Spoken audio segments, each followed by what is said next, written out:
So I'm the leader of the Environments Committee.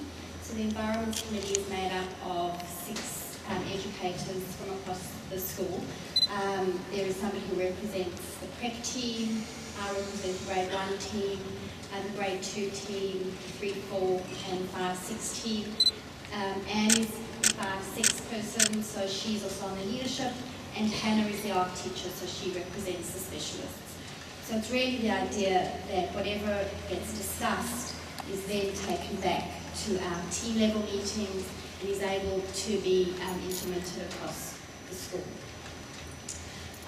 When we came together, we stated our aims, and the aims of the committee is to support teams in providing a purposeful physical environment, which is an evolving space that can educate, a space for a respectful community of learners, and as a place which identifies culture and reflects children's learning.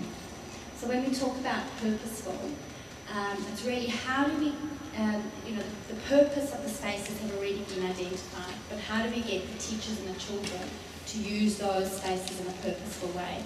So the first thing I have to say is that, I don't know if you noticed in our planning presentation yesterday, whenever we plan, we think of the spaces as part of our planning.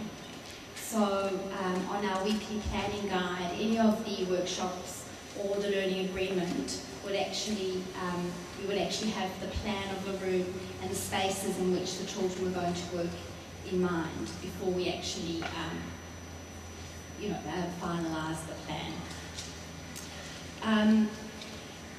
So the spaces are designed around the experiences we want the children to have, and obviously, for example, in the grade 1 room, those experiences would, in our learning agreement, and the activities would relate to those languages that we would like the children to experience over that week or 2 weeks. An evolving space. So even though our spaces are specifically designed, we constantly review and rethink how we can improve them. And so the Environments Committee has developed a pro forma that teachers, if they would like to make a change to their room, obviously fill in, and that comes to the Environments Committee, and we discuss that. So the idea really is that there is a consistent language of how we use the spaces across the school.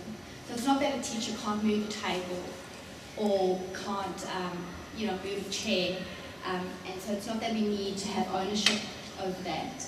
It's really the fact that if we are to develop something that's consistent, that there needs to be the fact that other people are using that spaces, that a teacher may not be in that room year after year, and that in order to develop that consistency, it comes through the Environments Committee.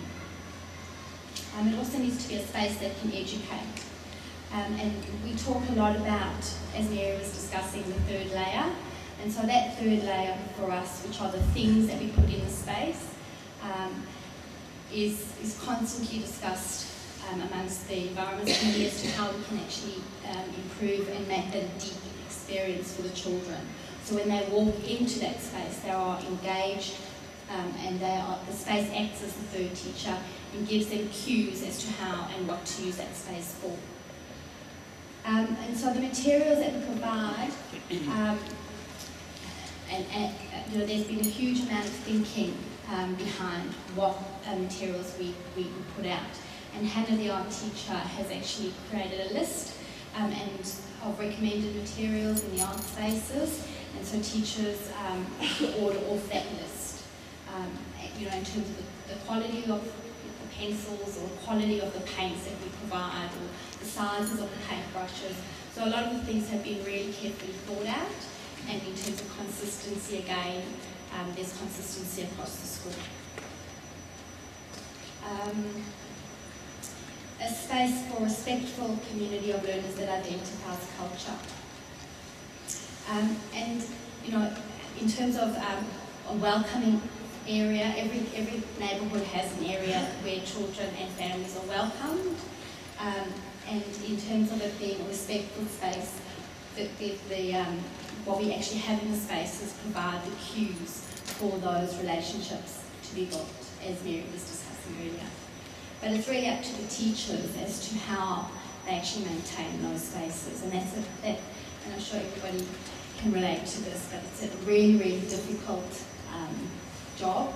And so it's one that we are constantly thinking about how to actually improve that. And a space which reflects children's learning. So again, Mary did touch on the documentation.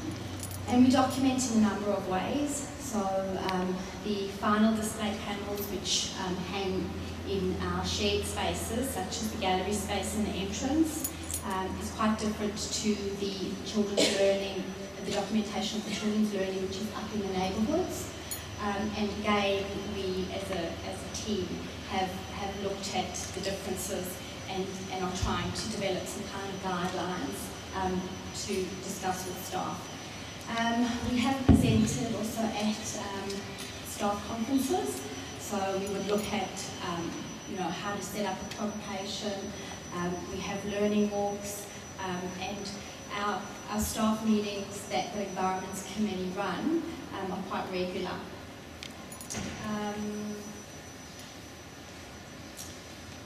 So it's really about the decision is not only of the individual teacher, but really the idea is that it's consistent across the school and that it's a shared understanding.